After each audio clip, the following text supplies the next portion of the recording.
Assalamualaikum dan salam sejahtera kepada media Adiba dan rakan-rakan sekalian. Nama saya Nur Akhila Syazwani binti Muhammad Basri. Nombor ID saya KBJ21081099 dari Seksyen 1. Saya ingin membentangkan tentang tajuk kecelaruan kemurungan kanak-kanak. Kecelaruan kemurungan bukan hanya berlaku pada orang dewasa sahaja, malah turut dirasai oleh kanak-kanak.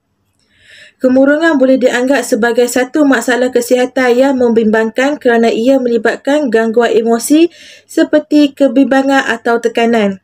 Rasa sedih, tiada semangat atau tiada tenaga untuk membuat apa-apa adalah salah satu perasaan yang biasa dialami oleh semua individu dalam satu-satu masa. Namun, perasaan tersebut boleh menjadi masalah berpanjangan yang tiada kesudahan atau menjadi semakin teruk jika terus dibiarkan dari hari ke hari. Pelbagai faktor yang boleh membawa kepada kemurungan antaranya ialah masalah tekanan dan masalah ibu bapa yang bercerai. Faktor kesihatan seperti sejarah kesihatan keluarga dan persekitaran boleh memberi kesan besar kepada kesihatan mental kanak-kanak. Komunikasi yang kurang antara ibu bapa dan kanak-kanak menyebabkan kanak-kanak kurang percaya kepada ibu bapa mereka akan mengambil berat tentang masalah yang dihadapi. Bagi menangani masalah ini, ibu bapa harus meluangkan lebih banyak masa untuk menyelami isi hati dan perasaan anak-anak atau meluangkan masa sekurang-kurangnya 1 jam sehari untuk berbual dengan kanak-kanak bagi tujuan isi hati kanak-kanak tersebut. Ibu bapa hendaklah segera merujuk anak mereka di mana-mana hospital berhampiran sekiranya mendapati kanak-kanak tersebut memerlukan penilaian atau rawatan terperinci melalui kaunselor, ahli psikologi atau doktor-doktor pakar. Faktor kecelaruan kemurungan kanak-kanak ini berlaku apabila ibu bapa dan penjaganya sendiri gagal memberi kasih sayang dan penjagaan dalam semua aspek kehidupan secara berterusan, di mana mereka sering mengecam, mengutuk atau menjerit kepada anak-anak yang akan memberi impak negatif terhadap emosi anak ini. Faktor kecelaruan kemurungan kanak-kanak akan menyebabkan kanak-kanak hilang keyakinan diri, harga diri dan menunjukkan tingkah laku cemas atau pengasingan diri sehingga menjejaskan kesihatan mental kanak-kanak tersebut. Antara sebab-sebab faktor kecelaruan kemurungan kanak-kanak adalah seperti daripada tingkah laku ibu bapa dan penjaganya sendiri yang tidak sihat. Seterusnya, terdapat beberapa kategori tingkah laku ibu bapa atau penjaga yang dikira penyebab kemurungan kanak-kanak iaitu penolakan, pengasingan, menakutkan, sikap tidak peduli dan merasuah fikiran. Selain itu, faktor penolakan adalah tingkah laku ibu bapa atau penjaga yang sengaja enggan menolong anaknya atau enggan mengakui bahawa anak tersebut memerlukan pertolongan sehingga secara tidak langsung tidak mengakui kehadiran anaknya sendiri. Tingkah laku lain yang menunjukkan penolakan adalah termasuk memanggil anak dengan kata-kata yang menghina, kesat, melabelnya sebagai orang yang dikutuknya dan sengaja menjatuhkan air muka dan harga diri anak itu sendiri di hadapan orang ramai.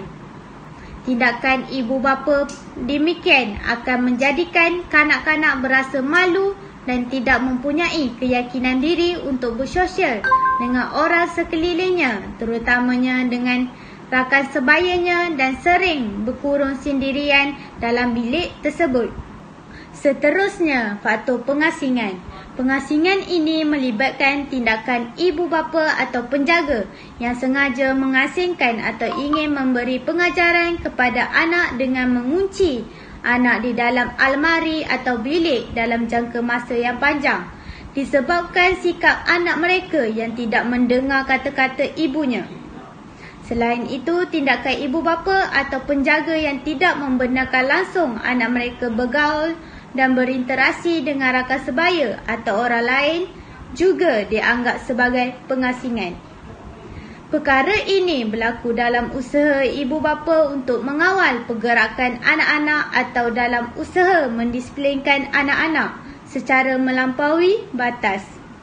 Hal ini demikian akan memberi impak yang negatif sehingga boleh membawa ke peringkat dewasa seperti kanak-kanak akan mempunyai perasaan takut untuk berhadapan dengan orang lain dan mempunyai masalah komunikasi dengan orang sekelilingnya. Di samping itu, faktor menakutkan. Menakutkan bermaksud tindakan mengancam untuk mendera, membunuh dan meninggalkan anak sekiranya anak tidak mengikut kata atau tidak menunjukkan tingkah laku yang diharapkan. Tindakan ini termasuk ancaman oleh ibu bapa, penjaga atau orang lain untuk mendedahkan anak kepada keganasan yang akan dilakukan kepada orang yang disayangi. Anak itu cedera, mati atau dipisahkan dari mereka dengan sengaja. Tingkah laku ini sering berlaku kepada kanak-kanak yang didera secara seksual dan anak-anak masa perceraian. Oleh hal demikian, kanak-kanak akan selalu berasa dirinya tidak selamat, selalu berasa cemas, menggigil dan berpeluh serta ingin berkurung di dalam bilik setiap masa. Hal ini juga akan mengganggu proses perkembangan emosi diri kanak-kanak tersebut. Akhir sekali, sikap tidak peduli. Ini adalah tingkah laku ibu bapa atau penjaga dengan sengaja tidak mempedulikan usaha anak untuk mendapatkan belayan kasih sayang daripada mereka. Seterusnya, mereka langsung tidak mempedulikan perasaan anak-anak mereka yang inginkan peruntukan masa daripada ibu bapanya untuk menjalankan pelbagai aktiviti bersama dan meluahkan semua perasaan yang dirasai oleh anak-anak kepada kedua ibu bapanya. Di samping itu juga, dengan sikap mereka yang tidak memberikan kasih sayang yang cukup dan jauh sekali untuk bermesra-mesraan dengan memberi pelukan dan ciuman serta merapati anak akan membentuk anak-anak menjadi seorang yang memendam masalah, pendiam dan suka bersendirian berbanding bergaul dengan orang sekelilingnya. Hal ini demikian, perkara ini sering terjadi kepada kanak-kanak yang dianaktirikan. Assalamualaikum dan salam sejahtera. Saya Nurul Ain Syafiqah binti Saiful Bahari memegang ID Matrix KBJ 21081034. Kesan kemurungan yang pertama adalah rasa sakit pada badan. Pertama sekali, penyakit ataupun rasa sakit adalah salah satu tanda kemurungan.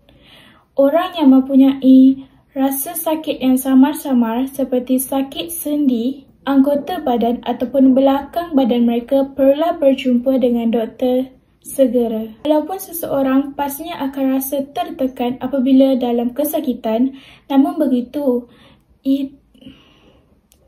ia juga berkemungkinan masalah kesakitan dan perasaan mereka berpunca daripada satu sebab, iaitu kemurungan.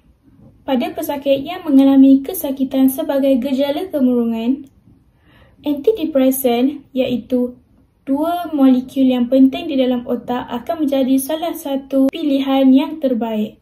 Seterusnya, masalah gastrointestinal. Masalah gastrointestinal adalah tanda kemurungan yang mempunyai gejala pada perut yang mengganggu atau mereka mempunyai masalah ceret-beret ataupun sembelit. Hal ini disebabkan kejelaruan kemurungan yang mempengaruhi mood ataupun perasaan seseorang menyebabkan masalah ini berlaku. Kesan kemurungan yang ketiga adalah keletihan. Hal ini kerana apabila seseorang itu mengalami kemurungan, mereka akan berasa tidak cukup rehat dan tidak cukup tidur. Walaupun mereka sudah tidur dengan jangka masa yang lama, mereka tetap akan berasa penat dan letih sepanjang hari. Terima kasih kepada saudari Nurul Ain Syafiqah. Seterusnya, saya dan Atira akan membentangkan tentang cadangan-cadangan bagi mengatasi masalah kemurungan kanak-kanak ini. Bagi menangani masalah ini, terdapat beberapa langkah yang boleh dilakukan seperti ibu bapa haruslah meluangkan lebih banyak masa mereka untuk menyelami isi hati dan perasaan kanak-kanak. Ibu bapa juga perlulah memperuntukkan sekurang-kurangnya 1 jam sehari untuk berbual dengan mereka. Hal ini kerana masalah komunikasi yang kurang antara ibu bapa dan kanak-kanak menyebabkan mereka kurang percaya bahawa ibu bapa sentiasa mengambil berat tentang masalah yang dihadapi. Ibu bapa hendaklah memastikan bahawa mereka berkomunikasi seperti bertanyakan tentang pengajian atau minat kanak-kanak. Tindakan tersebut perlu dilakukan supaya kanak-kanak berasa bahawa mereka dapat bercerita atau bercakap tentang apa sahaja secara terbuka kepada ibu bapa mereka. Sebagai contoh, tekanan yang dihadapi ialah tekanan dari rakan sebaya, dibuli dalam kelas atau bergaduh. Terima kasih kepada saudari Nur Atirah. Akhir sekali, saya Siti Sarah akan membentangkan tentang kesimpulan bagi kecelaruan kemurungan kanak-kanak. Berdasarkan huraian di atas, kita dapati bahawa kemurungan adalah gangguan kepada perasaan seseorang. Kemurungan boleh berlangsung lama sehingga berbulan-bulan atau bertahun-tahun. Individu murung didapati mengalami perubahan dalam kimia otak. Perubahan ini boleh dicetus oleh penyakit fizikal, tekanan, kekecewaan dan kesedihan. Selain persekitaran, faktor keturunan juga memainkan peranan penting di dalam menyebabkan penyakit ini. Sindrom kemurungan adalah penyakit seluruh jasad yang melibatkan kesihatan badan, perasaan dan fikiran. Ia juga menjejaskan tabiat makan dan minum, fungsi seharian dan proses pemikiran. Justeru, sekiranya situasi ini dialami oleh seseorang kanak-kanak, sudah tentu kelangsungan hidup mereka akan terjejas. Rakan-rakan guru dan keluarga boleh membantu dengan memastikan kanak-kanak yang mengalami kemurungan mendapat sokongan dan rawatan yang sesuai. Kanak-kanak yang mengalami kemurungan perlulah disokongan emosi, kasih sayang, kesabaran, galakan dan kefahaman. Kanak-kanak tidak boleh dianggap sebagai mengada-adakan sakit atau pemalas dan mereka juga tidak boleh diharapkan untuk sembuh dengan segera. Peranan guru dalam proses pengajaran dan pembelajaran amat penting. Guru hendaklah mempunyai sikap dan sasiah yang positif supaya dapat kanak-kanak berinteraksi dan berkomunikasi dengan baik. Dengan adanya sokongan dan dorongan seperti ini, kanak-kanak yang mengalami kemurungan pasti dapat dipulihkan seperti biasa dan menjalani kehidupan yang sejahtera seperti kanak-kanak yang lain.